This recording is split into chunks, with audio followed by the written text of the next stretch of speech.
कृष्ण कृष्ण कृष्ण हरे कृष्ण हरे राम राम राम हरे कृष्ण हरे कृष्ण हरे राम राम हरे कृष्ण हरे राम राम कृष्ण कृष्ण हरे हरे हरे कृष्ण हरे कृष्ण हरे गुरु जी मेरे लिए कर दीजिए प्रार्थना। कृष्ण गुरु जी दंडे प्रभु प्रणाम जी सारी भक्तों को मेरा दंडवत जपा नहीं हो पा रहा है सुबह। भक्ति के धन्यवाद। सब वैष्णव को मेरा दंडवत प्रणाम। प्रणाम। ओम अज्ञानतिमिरान्धस्य ज्ञानाञ्जनशलाकया चक्षुरुन्मीलितं येन तस्मै श्री गुरुवे नमः। कं करोति वाचालं पंगुं लङ्घयते गिरिं यत्कृपातमहं वन्दे श्रीगुरुदीनतारिणम्। जय श्री कृष्ण चैतन्य प्रभु नित्यानंद श्री अद्वैत गदाधर श्रीवासादि गौर भक्तवृंद। हरे कृष्णा कृष्ण कृष्ण हरे हरे, हरे राम राम राम हरे हरे। हरे कृष्णा, सबका स्वागत है सत्र में। कल रात से हमारे यहाँ पर बहुत ही बारिश है, इलेक्ट्रिसिटी पे नहीं है, और बहुत ही मेरे पास कम बैटरी है और दूसरी जगह पर आना पड़ता है, बारिश में नेटवर्क नहीं होता है, तो इसलिए हम सुबह नहीं आ पाए। तो आपने जपा किया होगा और सब लोग आए होंगे।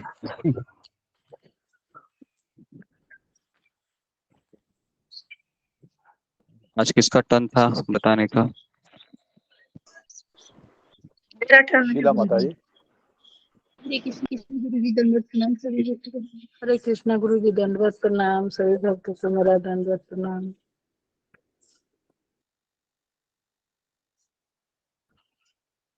जी शुरू कीजिए।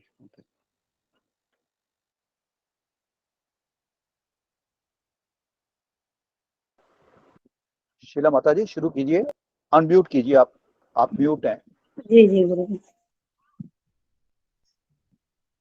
कल श्रीमद् भागवत शास्त्र कल 9वें अध्याय हुआ था।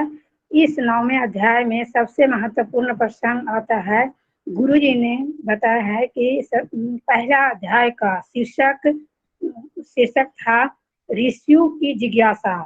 सूत गोस्वामी और ऋषि के बीच वार्तालाप शुरू होता है। दूसरे अध्याय में जो जिज्ञासा करते हैं दिव्य और दिव्यता, दिव्य सेवा अध्याय का नाम है। उसमें पहले जो 6 प्रश्न जो पूछे जाते हैं पहले अध्याय में, उसके उत्तर दूसरे और तीसरे अध्याय में दिए जाते हैं। तीसरे अध्याय का नाम है अवतारी कृष्ण। चौथे अध्याय में व्यास देव जी असंतुष्ट और नारद मुनि जी का प्रकट, यह अध्याय का नाम है। और चर्चा की गई है कि नारद जी क्यों आते हैं। इस प्रकार यह है कि व्यास जी असंतुष्ट रहते हैं कि इतने सारे पुराण और ग्रंथों के निर्माण करने के बावजूद और फिर हम 5वें अध्याय में निर्माण करने के बावजूद व्यास देव जी असंतुष्ट रहते हैं। 5वें अध्याय में देखते हैं कि नारद जी व्यास जी को भागवत लिखने का आदेश देते हैं और 6 अध्याय में नारद जी व्यास जी को कहते हैं कि मैं इस दुनिया में कैसे आया। यदि हम 6 अध्याय का अध्ययन करें तो देखेंगे कि यहाँ पर एक टर्निंग पॉइंट आता है हर साधक के जीवन में। गुरु जी यहाँ पर प्रश्न पूछते हैं कि वह टर्निंग पॉइंट जो नारद मुनि जी के जीवन में आया है, नारद मुनि जी के जीवन में आया है, वह क्या है। तो अशोक प्रभु जी बहुत सुंदर उत्तर देते हैं कि जब नारद मुनि जी की माँ की मृत्यु हो जाती है सांप काटने के कारण तब नारद मुनि जी केवल 5 वर्ष के रहते हैं, वह बिल्कुल निसहाय हो जाते हैं। तब नारद मुनि सोचते हैं कि भगवान उन्हें अपनी शरणागति में लेना चाहते हैं। फिर गुरु जी बताते हैं कि हमें अपने परिवार के किसी भी सदस्य के लिए प्रार्थना करवाते हैं, पर होनी को टाला जा नहीं सकता। गुरु जी प्रश्न पूछते हैं कि जब एक भक्त शरीर छोड़ता है तब खुशी भी होता है और दुख भी होता है। उत्तर देते हैं खुशी का कारण कि वह भक्त अपने घर गोलोक थम जाता है, और दुख का कारण यह है कि उसका भक्तों का संग छूट जाता है। 7वें अध्याय में हम महाभारत में एंट्री करते हैं। द्रोण पुत्र को दंड। अश्वत्थामा सोए हुए द्रौपदी के 5वें पुत्रों की हत्या करते हैं। अर्जुन अश्वत्थामा को बंदी बना लेता है और द्रौपदी के सामने ले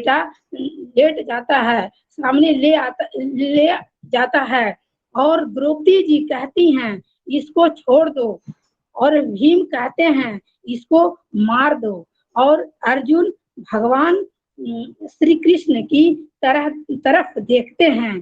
भगवान आंखों से इशारा करते हैं और अर्जुन समझ जाते हैं और अश्वत्थामा के सिर से मणि निकाल लेते हैं, क्योंकि उस मणि के कारण अश्वत्थामा को भूख प्यास नहीं परेशान करती है।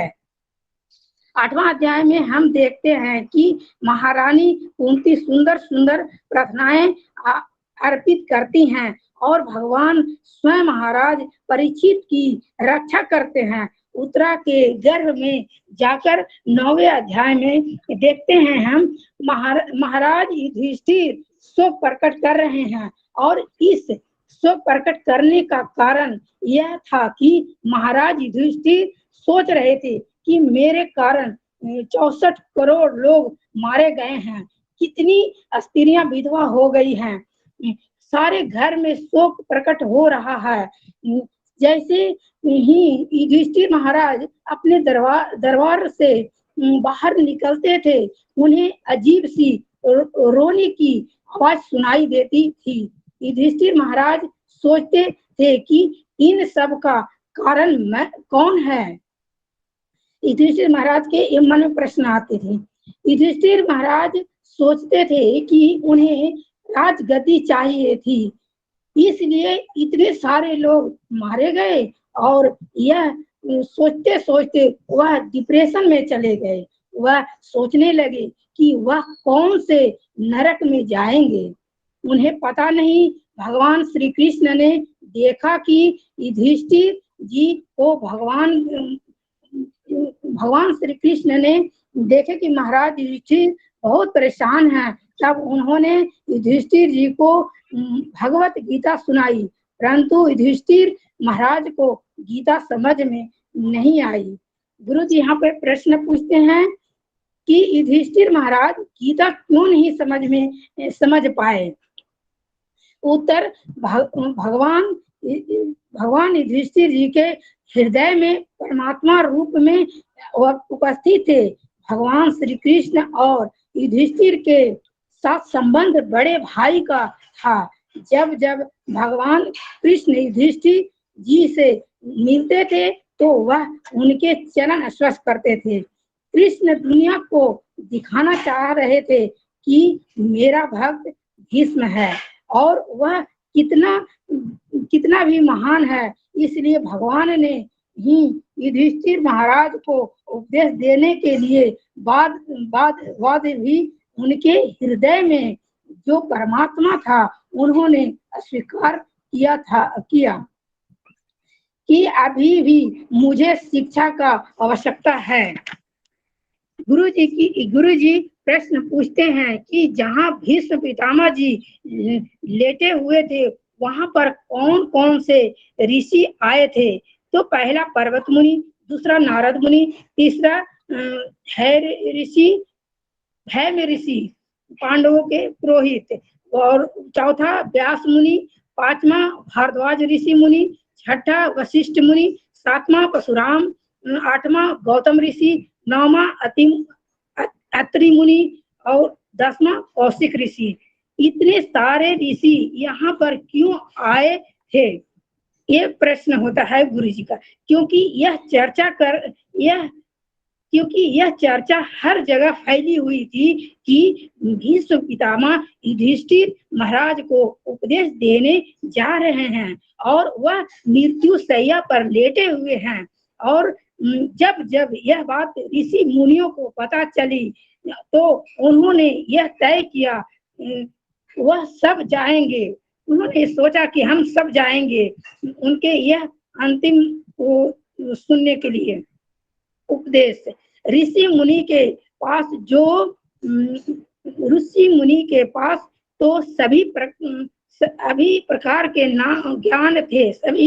ज्ञान थे, परंतु फिर वह भीष्म पितामह जो एक ही क्षत्रिय थे उनका उपदेश सुनाने क्यों आते हैं। तो उत्तर इस प्रकार है, भीष्म पितामह एक शुद्ध भक्त थे और शुद्ध भक्त को सुनने के लिए सब उत्साहित यानी आतुर रहते हैं। फिर गुरुजी आपने श्लोक बोले थे, मुझे श्लोक बोलना नहीं आता, मुझे क्षमा कीजिएगा। भीष्म पितामह ने सभी ऋषियों का स्वागत किया क्योंकि भीष्म पितामह को समस्त धार्मिक नियमों की भली भांति जानकारी थी। इस तरह से 12 महाजनों के नाम शिव जी, ब्रह्मा जी, नारद मुनि, चतुष्कुमार, कपिल मुनि, भीष्म पितामह, प्रहलाद महाराज, जनक महाराज, यमराज जी, सुखदेव जी और मनु महाराज, बाली महाराज। महाजन किसे कहते हैं महाराज? महाजन उन्हें कहते हैं जिन्होंने अपने जीवन में भक्ति मार्ग का अनुसरण किया है और उन्होंने उसमें सिद्धि प्राप्त की है। अब 10वें श्लोक में भगवान श्री कृष्ण प्रत्येक के हृदय में आसीन हैं, तो भी वह अपनी अतरंगा शक्ति से अपना दिव्य रूप प्रकट करते हैं। वही भगवान भीष्म पितामह के सामने खड़े थे। भीष्म पितामह उनकी महिमा से भली भांति परिचित थे। भीष्म पितामह बहुत प्रसन्न थे क्योंकि वह चाहते थे कि माधव के सामने वह अपना शरीर त्याग दो। श्लोक 11 में बताते हैं गुरुदेव, सुखदेव गोस्वामी बताते हैं कि पांडव पुत्र सभी शांत बैठे थे। भीष्म पितामह भगवान के आते ही प्रसन्न हो जाते हैं। भीष्म पितामह कहते हैं कि मेरी आत्मा तड़प रही थी वासुदेव के दर्शन के लिए। तभी पांडव पौत्रों को देखकर भीष्म पितामह के आंखों में आंसू आ जाते हैं और याद करते हैं कि पांडव ने कितने कष्ट झेले हैं। भीष्म पितामह कहते हैं इन कष्टों के कारण तुम्हारे जीवित रहने की आशा नहीं थी, फिर भी 3 लोगों ने आपकी रक्षा की। पहला धर्मराज हमारी रक्षा करता था, दूसरा ब्राह्मणों ने आपकी रक्षा की, तीसरा ईश्वर ने आपकी रक्षा की। 14 श्लोक में कहते हैं गुरुदेव, हरे कृष्ण गुरुदेव, क्षमा कीजिए। बहुत सुंदर माता जी। हरि बोल, बहुत सुंदर माता जी। हरे कृष्ण। हरि बोल माता जी, हरि बोल माता जी। बहुत अच्छा बताया, हरे कृष्ण। मेरे बहुत सुंदर कारण हुआ, बहुत सुंदर, बहुत सुंदर बताया माता जी आपने। बहुत सुंदर। हरि बोल, हरि बोल। हरे कृष्ण गुरु जी, ठीक। बहुत सुंदर बताया। तो शीला देवी माता जी ने बहुत अच्छा बताया, बताने का तरीका भी अच्छा था, आवाज भी उनका अच्छा है, भारदस्त आवाज है। ओके जी, तो अभी हम आगे बढ़ते हैं, श्रीमद् भागवतम को प्रणाम करते हैं। नारायणं नमस्कृत्यं नरं चैव नरोत्तमं देवीं सरस्वती व्यासं ततो जयामुदीरये नष्टप्रायेषु भद्रेषु नित्यं भागवत सेवया भगवतीरुत्तमश्लोके भक्तिर्भवति नैष्टिकी कृष्णाय वासुदेवाय देवकी नंदनाय च नंदगोपकुमाराय गोविंदाय नमो नमः। मुखं करोति वाचालं पंगुं लंघयते गिरिं यत्कृपातमहं वन्दे श्रीगुरुदीनतारिणं परमानन्दमाधवं श्रीचैतन्य ईश्वरम्। हरे कृष्णा कृष्ण कृष्णा हरे हरे, हरे राम राम राम हरे हरे। ओके, हरे कृष्णा। सबका स्वागत है सत्र में। तो श्रीमद् भागवत का श्रीमद् भागवतम का रोज हमको एक श्लोक हमको सुनने को मिलना, ये एक संसार में सबसे महान उपलब्धि है। क्योंकि संसार में जो मनुष्य जन्म मिलने के पश्चात भी कई जीवात्मा इस संसार में इस तरीके से हैं कि वह इससे अपरिचित है और कभी कभी चाहकर भी वो भागवतम नहीं सुन सकते, नहीं पढ़ सकते। तो इसलिए इस संसार में सबसे भाग्यवान व्यक्ति वही है जो गुरु शिष्य परंपरा में आश्रय लेकर श्रीमद् भागवतम का अध्ययन करता है। तो भागवतम के हम पहले स्कंद में से 9वां अध्याय पढ़ रहे हैं। 9वां अध्याय का शीर्षक है भगवान श्री कृष्ण की उपस्थिति में भीष्मदेव का देहत्याग। इस संसार में उसी व्यक्ति को महान बताया गया है जो अपने शरीर को छोड़ते हुए अपने देह तक को त्याग करते समय भगवान के दर्शन करे, भक्तों के दर्शन करे और भगवान की नामों का कीर्तन सुने। ये इस संसार का सबसे भाग्यवान व्यक्ति है। इससे बड़ा इस संसार में कोई भाग्यवान व्यक्ति ना हो सकता है, ना कभी होगा। तो कल हमने 17 श्लोकों के पास चर्चा की थी। आज हम 18वां श्लोक ले रहे हैं। तो 18वां श्लोक में पढ़ता हूँ। एषः वै भगवान साक्षात् आद्य नारायण पुमान् मोहयन् मायया लोकं गूढ़चरति वृष्णिषु। सूत गोस्वामी नैमिषारण्य के ऋषि मुनियों को उपदेश दे रहे हैं। कितने ऋषि मुनि जमा हुए थे वहां पर? 88,000 ऋषि मुनि जमा हुए थे। 88,000 प्रभु जी। हमारी सभा में कितने ऋषि मुनि अभी जमा हुए हैं? तो 65 ऋषि मुनि है, बराबर है। लेकिन ये ऋषि मुनि अलग अलग है ना, घर में रहने वाले ऋषि मुनि है। तो 65 ऋषि मुनि है अभी। और नैमिषारण्य के वनों में 88,000 ऋषि मुनि जमा हुए थे। आप सोच सकते हो 88,000 मतलब अगर मैं बहुत दूर दूर तक भी देखूं तो मुझे सारे ऋषि मुनि दिखेंगे, है ना। और वह भागवत सुनने के लिए वो वहां पर आए थे। उस सभा में कोई कर्म योगी थे, कोई ज्ञान योगी थे, कोई अष्टांग योगी थे, कोई भक्ति योगी थे। तो इसलिए 18वें श्लोक में सूत गोस्वामी कह रहे हैं ये भगवान श्री कृष्ण अकल्पनीय आदि भगवान ही है। तो यहाँ पर एक शब्द आया है अकल्पनीय। अकल्पनीय का अर्थ है कल्पना के परे है। भगवान है वह कल्पना के परे है। हम केवल शास्त्रों से सुनते हैं कि भगवान का वर्णन कैसा है। कौन बताएगा भगवान का रंग कैसा है?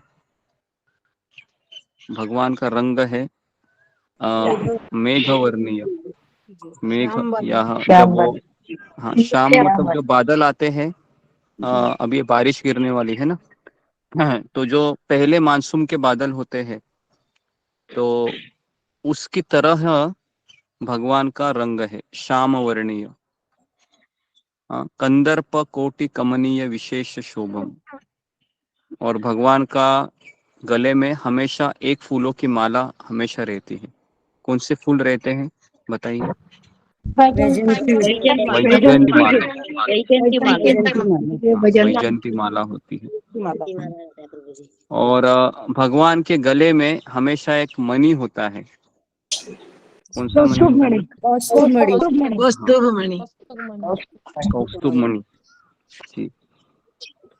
और भगवान के कान में कुंडल होते हैं। कुंडल, मकर कुंडल। मकराकृति कुंडल। हाँ, मकर कुंडल। तो मकर मतलब क्या बोलते हैं? मगर। हाँ, तो वैसे कुंडल होते हैं। हाँ। और भगवान कौन से रंग के वस्त्र पहनते हैं? पीले कलर पीतांबर वस्त्र पहनते हैं। और भगवान के मुकुट के ऊपर कौन से पंछी का ये रहता है? मयूरपंख। मोर का मुकुट। जी जी। तो सबको अपने अपने आंखों के सामने वो भगवान की छवि दिखाई दे रही है जिसका हमने वर्णन किया। जी गुरुजी। हाँ, तो इस तरीके से भगवान का वर्णन शास्त्रों में आता है। इतने भगवान सुंदर है, इतने सुंदर है, इतने सुंदर है कि हम कल्पना ही नहीं कर सकते कि ऐसा कोई व्यक्ति इतना सुंदर हो सकता है। हम जब भगवान के सामने खड़े होंगे तो हमारी आंखें हैं, पलकें हैं ना, वो हमेशा बंद नहीं होंगी। जैसे जगन्नाथ भगवान कैसे देखते रहते हैं भक्तों को, वैसे हम भी भगवान को देखते रहेंगे। लेकिन वो दिन कभी आएगा मरने के बाद किसी को पता नहीं है। मरने के बाद भी हमको नया शरीर कौन सा मिलता है इसका कोई गारंटी है? कोई गारंटी नहीं है। तो इसलिए, लेकिन एक दिन भगवान कहते हैं कि मैं आपको दर्शन जरूर दूंगा।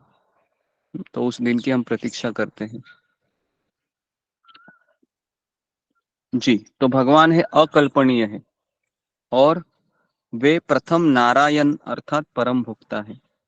नारायण ये भगवान का चतुर्भुज स्वरूप है।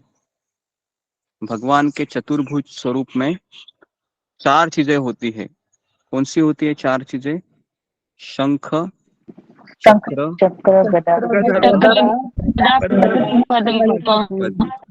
जी। तो ये भगवान के चार हाथ में रहते हैं। उसमें शंख और पद्म ये भक्तों के लिए होता है, और चक्र और गदा ये किनके लिए होता है? दुष्टों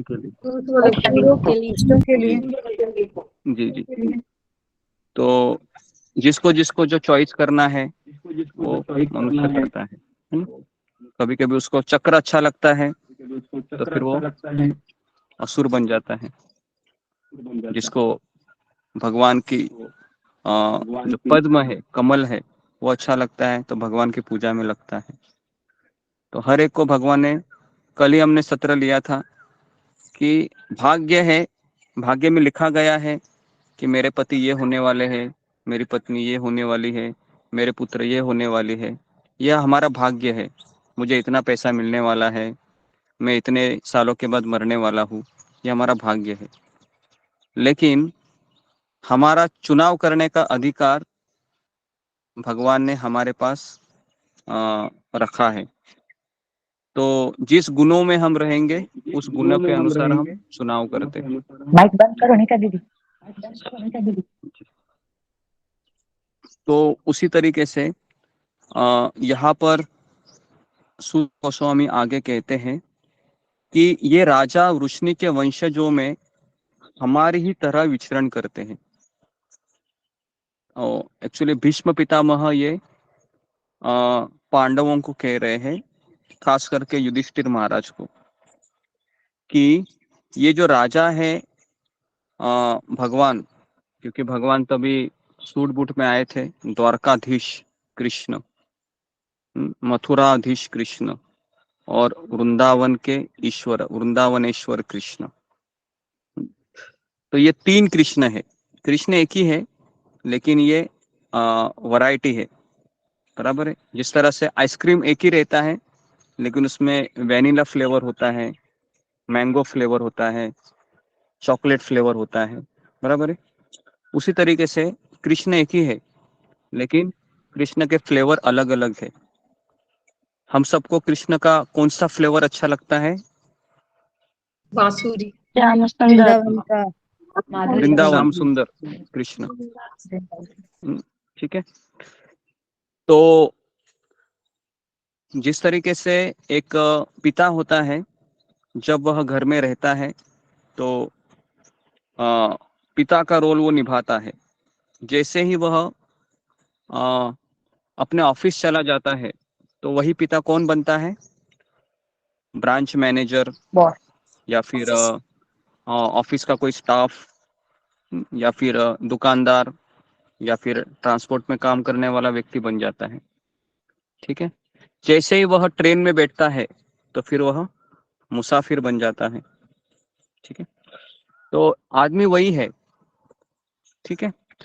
तो भीष्म पितामह युधिष्ठिर महाराज को समझा रहे थे कि ये जो वृष्णि वंशज में जन्मा है, ये जो राजा है कृष्ण, ये हमारी तरह ही विचरण करता है। तो यहाँ पर एक शब्द आया है मोहयन। मोहयन शब्द का है मोहित करने वाला। तो कौन बताएगा कि जीवात्मा भगवान को देखते हुए भी भगवान को क्यों नहीं समझ सकते? अभक्त की बात कर रहा हूँ, दुर्योधन। और भक्त है, जैसे भीष्म पितामह है, पांडव है, ये भी भगवान को भगवान को देखकर भ्रमित होते हैं। तो भक्त का भ्रमित होना और अभक्त का भ्रमित होना, ये मुझे कौन एक्सप्लेन कर सकता है? जी, फिंगर को रेज कीजिए। जी जी, प्रियंका सहगल। हरे कृष्णा गुरुजी, दंडित प्रणाम। गुरुजी, जहाँ तक मुझे लगता है 3 गुणों के प्रभाव में जब व्यक्ति आता है, अभक्त जो होता है वो रजोगुणी तमोगुणी में ज्यादा रहता है, और इसलिए उसकी मतलब जो संगत होती है वैसी ही बनती चली जाती है। इस वजह से वह भगवान को नहीं समझ पाता है। ओके, तो अभक्त तो समझ में आया कि 3 गुणों से मोहित होने के कारण नहीं समझ सकता, लेकिन भक्त क्यों नहीं समझ सकता? भक्त भी तो भगवान के सामने है। जी, अंजलि सिंह। दंड प्रणाम गुरुजी। ऐसा मुझे ऐसा लग रहा है कि अभक्त जो मतलब भक्त जो होते हैं वो भगवान की इच्छा से भ्रमित होते हैं। भगवान उनसे कुछ उनकी कुछ तो मतलब रहती है अपने भक्तों को ऐसे माध्यम से दिखाना। इसके चलते वो जैसे कि अर्जुन भ्रमित हुए थे, तो इसमें भगवान की इच्छा थी ताकि वो गीता बताएं। तो ऐसा मुझे लग रहा है, आपने ऐसा बताया। भगवान की इच्छा। तो इसका टेक्निकल आंसर किस तरीके से है? तो इसका आंसर ऐसे है, 2 प्रकार की शक्ति है भगवान की। एक है बहिरंगा शक्ति और दूसरा है अंतरंगा शक्ति। तो बहिरंगा शक्ति से हम जैसे जीवात्मा बद्ध जीव है वो भ्रमित होते हैं 3 गुणों के प्रभाव से। और अंतरंगा शक्ति, ये इसको योग माया कहते हैं। जिस तरह से यशोदा मैया भ्रमित होती है कृष्ण के मुंह में ब्रह्मांड देखकर, होती है कि नहीं? होती है। यशोदा मैया भ्रमित होती है। उसके बाद नंद बाबा है, ये कृष्ण को अपना पुत्र समझते हैं और कृष्ण को कहते हैं कृष्ण जाओ जरा मेरे जूते लेके आ जाओ। तो कृष्ण जूते कैसे लेके आते हैं? अपने सर के ऊपर नंद महाराज के जूते लेके आते हैं। तो नंद बाबा भी भ्रमित हो जाते हैं कि ये मेरा पुत्र है या भगवान है। तो भगवान के भक्त है, ये अंतरंगा शक्ति से भ्रमित होते हैं भगवान की इच्छा से। और हम जैसे बद्ध जीव है वह त्रिगुणात्मक जो बहिरंगा शक्ति है उससे भ्रमित होते हैं। ठीक है। तात्पर्य में प्रभुपाद लिखते हैं कि ज्ञान प्राप्त करने की वैदिक पद्धति गुरु शिष्य परंपरा से आचार्यों द्वारा प्राप्त किया जा सकता है। जी, कौन मुझे बताएगा आचार्य शब्द का अर्थ क्या है? जी बताइए, आचार्य शब्द का अर्थ क्या है? जी, ओके। नीता पारमार, आचार्य शब्द का अर्थ क्या है? प्रतिभा कुमारी जी। हरे कृष्ण गुरु जी, दंडवत प्रणाम। सिद्धार्थों के चरणों में दंडवत प्रणाम। आचार्य, जो धर्म का आचरण करता है वो उसी को आचार्य कहते हैं। धर्म का आचरण, ओके। तो इसका व्याख्या ऐसे है कि अपने निजी आचरण के द्वारा वो सिखाता है कि भक्ति कैसे करनी चाहिए, उसको कहते हैं आचार्य। तो श्रील प्रभुपाद के पहले हम क्या जोड़ते हैं? संस्थापक आचार्य, बराबर है। हाँ, ऐसी भक्ति वेदांत स्वामी श्रील प्रभुपाद, है ना। इस्कॉन फाउंडर आचार्य, फाउंडर मतलब जिसने स्थापना की है। इस्कॉन संस्थापक आचार्य अभय चरणारविंद भक्ति वेदांत स्वामी श्रील प्रभुपाद। कितना बड़ा नाम है देखो प्रभुपाद जी का। किसी का इतना बड़ा नाम किसी ने सुना है? हाँ? अभय चरणारविंद भक्ति वेदांत स्वामी श्रील प्रभुपाद। उनका सिग्नेचर भी इतना ही बड़ा है भागवत जी में जो जी सिग्नेचर। जी। 19वें श्लोक में हम प्रवेश करते हैं, जिसमें भीष्म पितामह युधिष्ठिर महाराज को समझाते हैं। अस्य अनुभावं भगवान वेद गुह्यतमं शिवः देवर्षि नारद साक्षात भगवान कपिलो नृप। हे राजन, शिव, देवर्षि नारद तथा भगवान के अवतार भगवान श्री कपिल, ये सभी प्रत्यक्ष संपर्क द्वारा भगवान की महिमा के विषय में अत्यंत गोपनीय जानकारी रखते हैं। तो भीष्म पितामह ये बताना चाह रहे हैं, हे राजा युधिष्ठिर, शिव जी भी है, देवर्षि नारद, साक्षात भगवान के अवतार कपिल, ये लोग भी भगवान की केवल अत्यंत गोपनीय जानकारी ही रखते हैं, मतलब पूरी जानकारी नहीं रख सकते। तो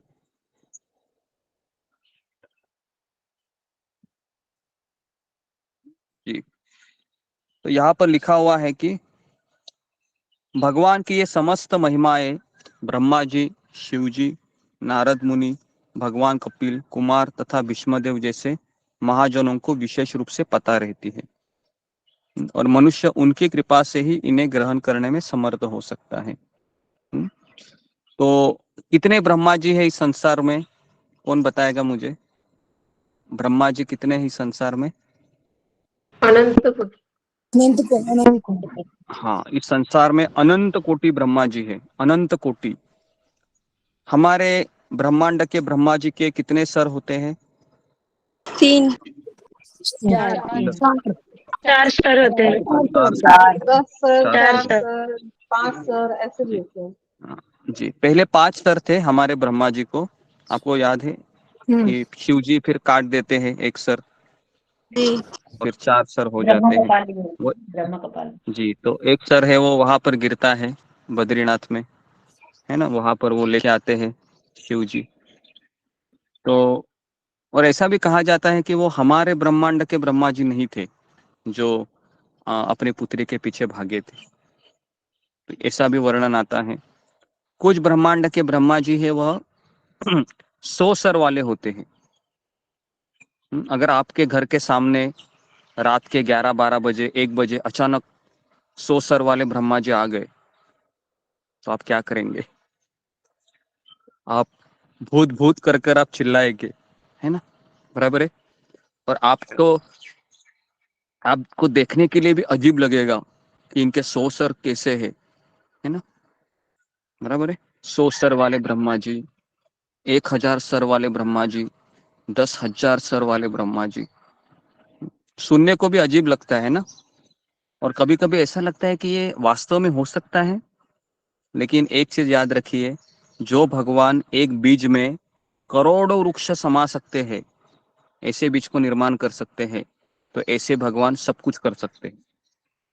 समझ में आ रहा है ना? हाँ, इसको हमेशा याद रखने का है ना, भ्रमित नहीं होने का।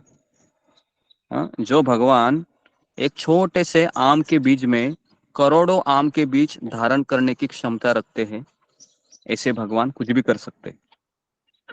ओके, तो इस तरीके से ये ब्रह्मा जी के बारे में बताया। शिव जी भी अगर आपको बताऊं तो हर एक ब्रह्मांड के शिव जी अलग है, तो ऐसे अनंत कोटि शिव जी है। नारद मुनि भी बहुत सारे लोकों में विचरण करते हैं, अनंत कोटि नारद मुनि भ्रमण करते हैं। तो आप सोचोगे कि क्या ये मैं सुन रहा हूँ, मुझे तो ये ब्रह्मांड का ही पता नहीं है ना, इस ब्रह्मांड के बारे में भी हमको पता नहीं है। हमको ये भी पता नहीं है कि इस पृथ्वी लोक पर इतने सारे देश है और इतने सारे देश में क्या क्या हो रहा है, ये भी पता नहीं है। हाँ, किसी ने एक वीडियो मुझे भेजा था कि अमेरिका में एक भारतीय राष्ट्र है जहाँ पर हिंदू धर्म का पालन होता है। हाँ, अमेरिका के अंदर। तो अभी ये भी इस ऐसी चीज है कि हमको पता नहीं है कि अमेरिका में ऐसा देश हो सकता है जहाँ पर हिंदू लोग रहते हैं, राम की पूजा होती है। लेकिन होता है, ठीक है।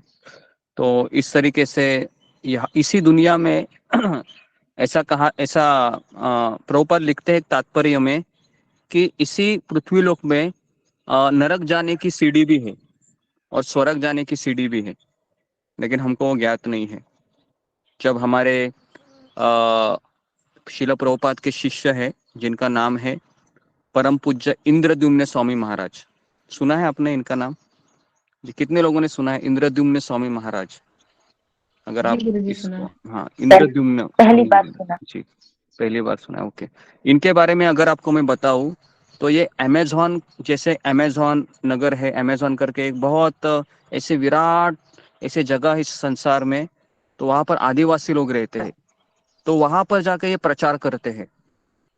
तो वहां पर अपनी डायरी में वो लिखते हैं कि वो एक गुफा में वो देखे थे, वहां पर काफी गुफाएं थी और वहां पर प्रभुपाद ने लिखा था कि ऐसी ऐसी गुफाएं हैं जो डायरेक्ट नरक लोक में प्रवेश करती है।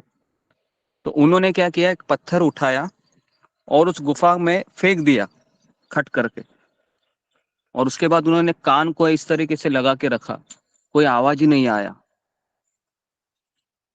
ऐसा बहुत बार किया उन्होंने। तो ऐसे प्रभुपाद ने लिखा था एक तात्पर्य में कि संसार में ऐसी ऐसी गुफाएं हैं जो नरक लोक में चली जाती हैं, और स्वर्ग लोक जाने के लिए भी है ना, बद्रीनाथ वगैरह वहां से भी कुछ है रास्ता, लेकिन हमारा शरीर उसके लिए बना है क्या? हम चाहकर भी नहीं जा सकते, है ना। अगर आप मैं केवल बद्रीनाथ में था तो हम ज्यादा समय रुक रह भी नहीं सकते हैं माइनस टेम्परेचर में, तो हम क्या स्वर्ग लोक जाएंगे, क्योंकि स्वर्ग लोक तो और ठंडा ठंडा होता जाएगा, ऊपर जाएंगे वैसे।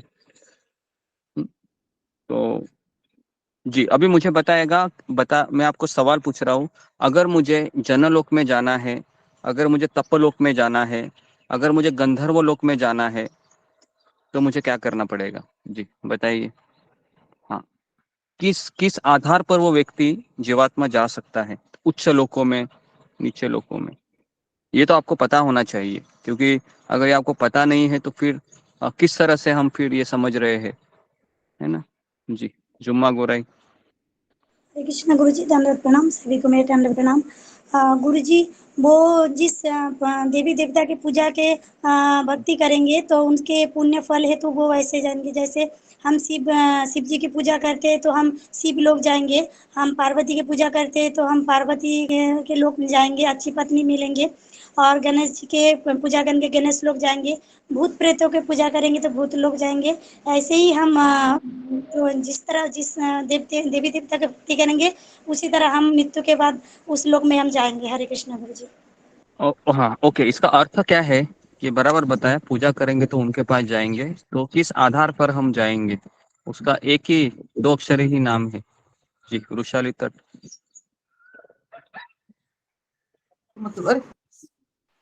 हरे कृष्ण गुरु जी, मुझे नहीं आता। ओके जी, ऋतुपूर्णा श्यामल माता जी। हरे कृष्ण गुरु जी, दंड प्रणाम।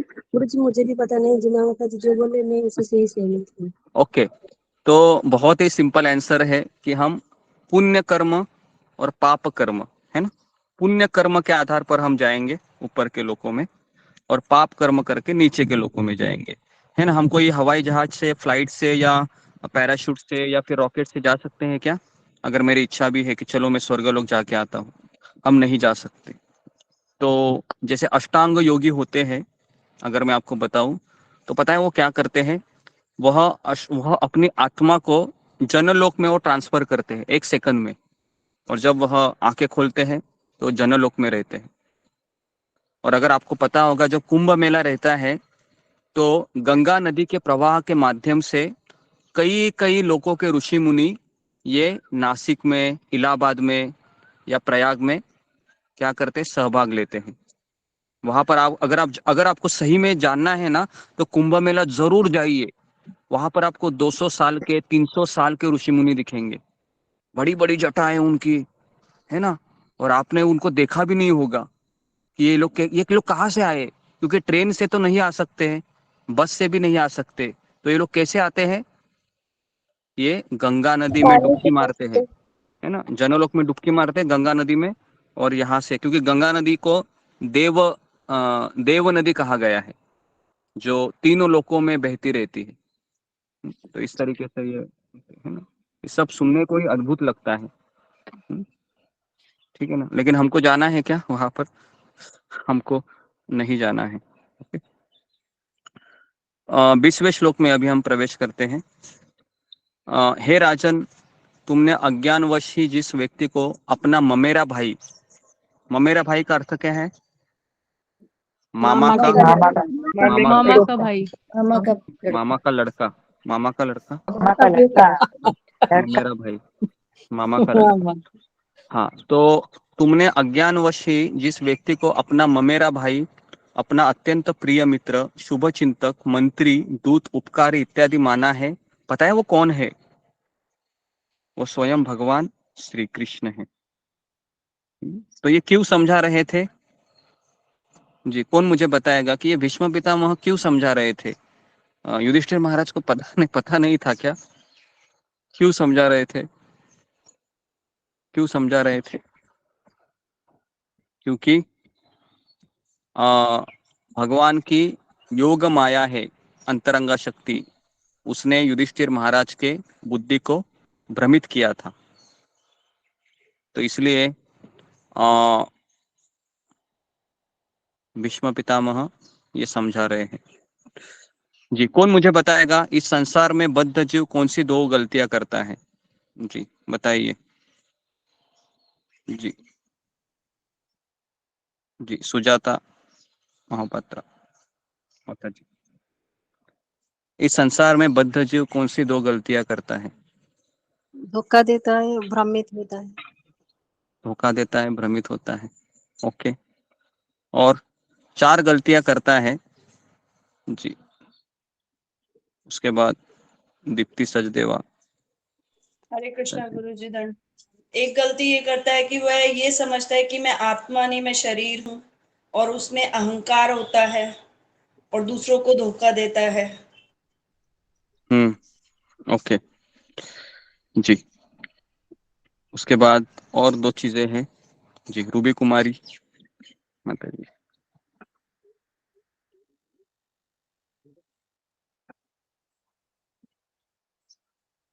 जी, तो देखिए, एक बद्ध जो 4 गलती करता है, पहले वह धोखा देने की प्रवृत्ति होती है उसमें, दूसरा है वह भ्रमित रहता है, तीसरा है वो गलती करता है, और चौथा है वह उसकी इंद्रिय अपूर्ण है।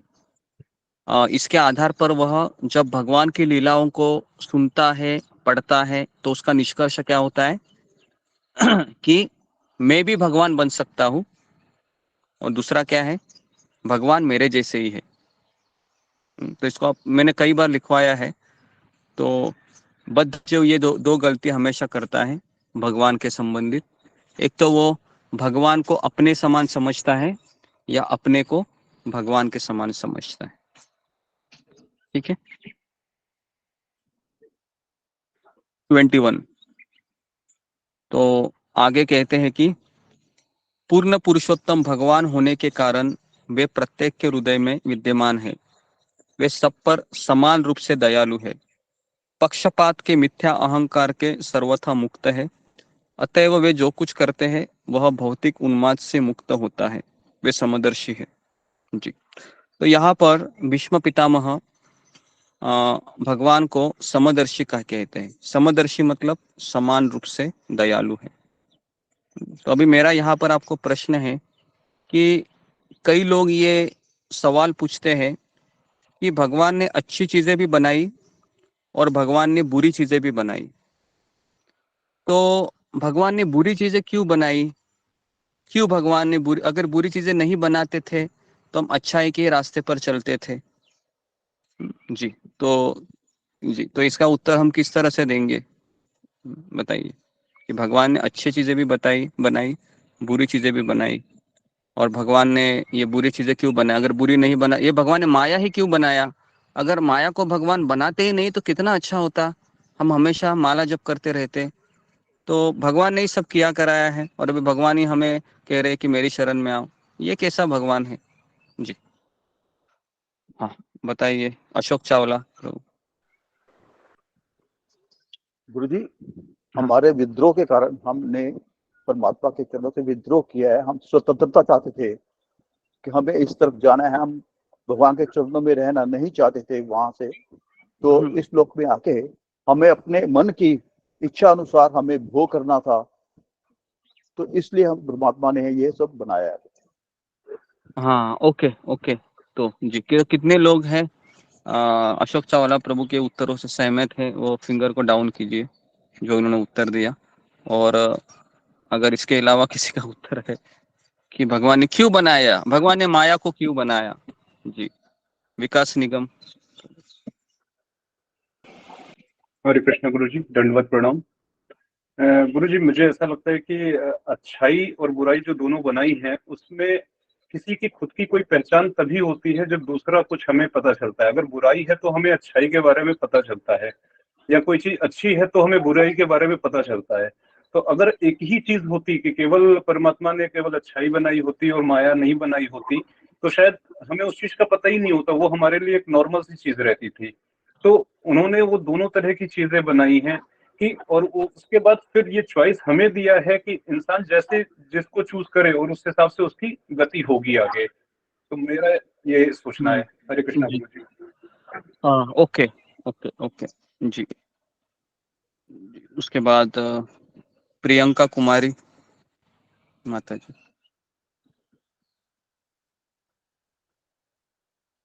भगवान ने माया को क्यों बनाया? कौन सा वो गाना है राज कपूर का, पता है? दुनिया बनाने वाले क्या तेरे मन में समाई, काहे को दुनिया बनाई? क्यों ये ऑफिस बनाया भगवान? क्यों ये किचन बनाया? है ना? तो ऐसे सवाल कभी कभी करते हैं, क्यों किचन बनाया, क्यों ये ऑफिस बनाया, क्यों ये फैक्ट्री बनाई, क्यों ये ट्रेन बनाई, क्यों ये बस बनाए गए? बहुत सारे सवाल ऐसे खड़े होते हैं। हरे कृष्ण गुरु जी, मैं बताऊं? गुरु जी, माया इसलिए, माया तो यही एक भगवान ही क्या है, माया इसलिए है कि हम जब सही कर्म करें या कुछ भी तो माया हावी होता है।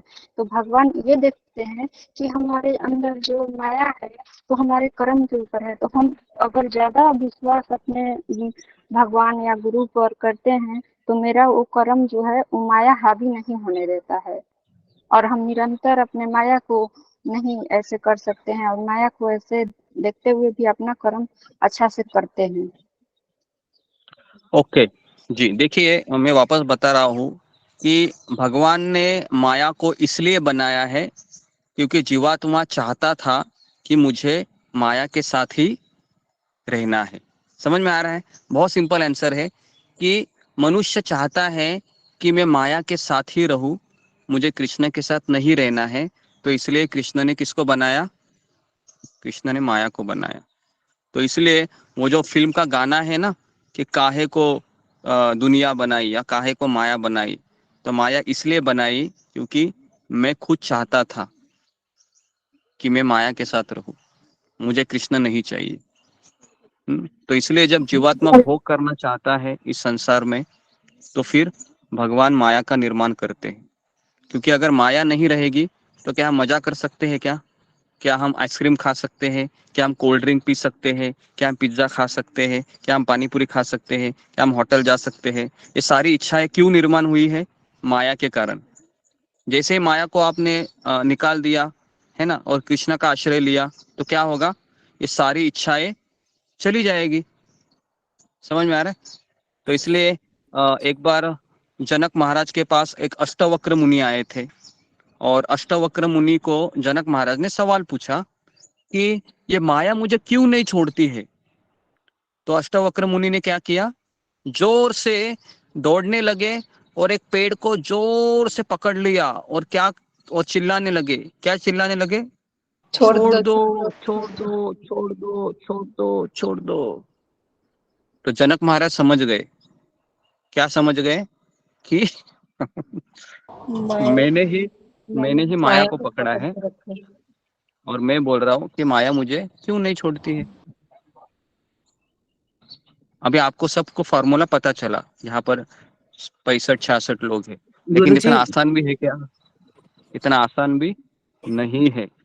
आसान है इतना कि मुझे पता चला है अभी कि मैंने ही माया को पकड़ा है, लेकिन अभी मेरा अगला सवाल है कि मुझे पता है कि मैंने माया को पकड़ा है, फिर भी मैं माया को क्यों नहीं छोड़ सकता या सकती? जी बताइए, अभी इसका उत्तर भी आप ही बताइए।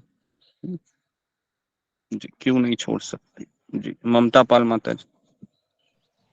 हरे कृष्णा गुरु जी, धन्यवाद। क्योंकि हमारे इसमें इतना भौतिक इच्छा है और लालसा है कि हम इस वजह से माया को छोड़ नहीं पा रहे हैं। इतना लालसा है हमारे मन में, हम कितना भी मिले हमको कमी महसूस होता है, और भी चाहिए, और भी चाहिए। जो हमारे मन में जो एक भरपूर लालसा होती है, इसकी वजह से माया को छोड़ नहीं पाते, और 3 गुणों के प्रभाव से भी हम माया को छोड़ नहीं पाते। जी जी, तो हम माया को इसलिए नहीं छोड़ पाते हैं क्योंकि हमारा हृदय है इसी वासनाओं से भरा हुआ है। तो इसके लिए ये गंदगी जब तक साफ नहीं होगी, तब तक मैं माया को छोड़ नहीं सकता। समझ में आ रहा है ना? मुझे पता तो चला है थ्योरेटिकली कि मैंने ही माया को पकड़ा है। अभी मुझे पता चला है कि मुझे माया से छुड़वाना है अपने आप को। तो क्या करना होगा? मुझे दवाई तो लेनी पड़ेगी ना। वो दवाई क्या है? वो दवाई है हरे कृष्ण महामंत्र, हरे कृष्ण, सत्संग में आना। ये दवाई है। ये जब जितना हम दवाई लेंगे उतना क्या होगा? आप इससे निकल पाएंगे माया से। और दवाई लेना बंद किया 1 दिन 2 दिन, तो क्या होगा? बीमारी बढ़ती है या कम होती है? अगर आपने दवाई लेना बंद किया तो मुझे बोलो कि बीमारी बढ़ती है? बढ़ती है, बढ़ जाती है। तो यही है, अभी हम जितने दिन सत्संग में आए हैं उतना हमारे बीमारी कम हो रहा है। जितने दिन हम सत्संग को नहीं आए तो क्या होगा? फिर बीमारी फिर और बढ़ेगी, फिर आप वापस आएंगे। लेकिन प्रॉब्लम क्या होगा कि आप 3 दिन नहीं आए तो 3 दिन का जो बीमारी बढ़ गया है उसको वापस डिलीट करने में और परिश्रम लगेगा। बराबर ना? ये ऐसा ही होता है।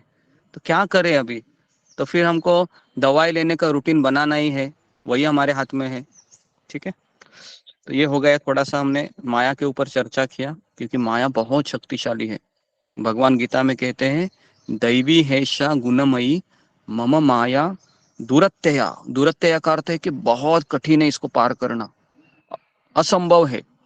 लेकिन भगवान अगले लाइन में कहते हैं, मामे वये प्रपद्यन्ते मायाम एतान तरन्तिते। तो अगर माया को पार करना है तो मेरी शरण में आ जाओ। लेकिन हमें किसी की शरण में जाना कठिन लगता है, क्योंकि शरण में जाने से क्या होगा? उसका सुनना पड़ेगा। तो इसके लिए किसी की सुनना हमको पसंद नहीं है। देखो आप, तो इसके लिए भगवान जब गुरु को भेजते हैं हमारे जीवन में तो उसका भी नहीं सुनते हैं। बोलते हैं कि क्या कितना सुने, है ना? तो 21वें श्लोक पे अभी हम हो गया हमारा। 22वें श्लोक में प्रवेश करते हैं, आखिरी श्लोक लेते हैं, फिर हम विराम देते हैं। तथापि एकांत भक्तेषु पश्य भूप अकु अनुकंपितम् यत् मे असुन त्यज्यतः साक्षात् कृष्ण दर्शनम आगतः। तो भगवान समान रूप से सबके ऊपर दयालु है। अब कृपा पूर्वक मेरे समक्ष आए हैं जब मैं अपने जीवन का अंत कर रहा हूँ, क्योंकि मैं उनका अनन्य सेवक हूँ। देखिए, अभी भीष्म पितामह कह रहे हैं कि कितने भगवान दयालु है, मेरे सामने आए हैं और अब मैं अपने जीवन का अंत कर रहा हूँ, क्योंकि मैं उनका अनन्य सेवक हूँ, मेरे सामने खड़े हैं। तो इसके लिए भगवान गीता में भी कहते हैं, अनन्य यश्यंता माये जना पर्युपासते तेषाम नित्य अभियुक्तानाम योगक्षेम वहाम्यहम्। तो भगवान कहते हैं कि जो अनन्य भक्त है वो मुझे बहुत प्रिय है। अनन्य का अर्थ है जिसका भगवान के सिवा और कोई पति नहीं है और कोई गति नहीं है, इसको कहते हैं अनन्य। समझ में? अनन्य शब्द का अर्थ क्या है? कृष्ण के अलावा मेरा कोई पति नहीं है, ना मेरी कोई गति है। तो इसके लिए अगर कृष्ण के साथ साथ आप सबको पूछते हैं, गणेश जी भी है, दुर्गा जी है, शिव जी है, साईं बाबा है, ये बाबा है, वो बाबा है, तो उसको अनन्य कहेंगे क्या हम? बताइए। उसको नहीं कहेंगे, है ना? बराबर है। हाँ, है ना, जिस पत्नी का एक ही पति होता है उसको भी अनन्य कहा जाता है ना? तो अनन्य का अर्थ है कि एक ही पति है मेरा, कृष्ण।